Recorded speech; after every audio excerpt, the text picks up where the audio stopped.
Ang ipapakita ko sa inyo ngayon ay ang Our Lady of Pilar Saint at ang kanyang 12 apostoles.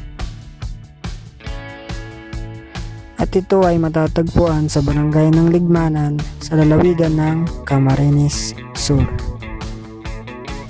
Sa pagbisita namin sa lugar na ito, nakita namin ang ganda at banal na kapaligiran.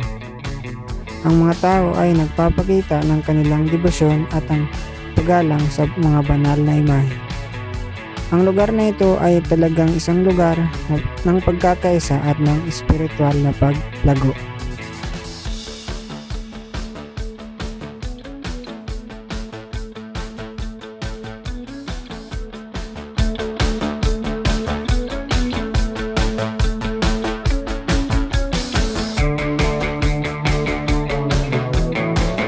At kung nakaabot ka sa video na ito, ay mayroon mo bang bigyan ng like at subscribe ang ating YouTube channel para sa mga susunod nating mga adventure.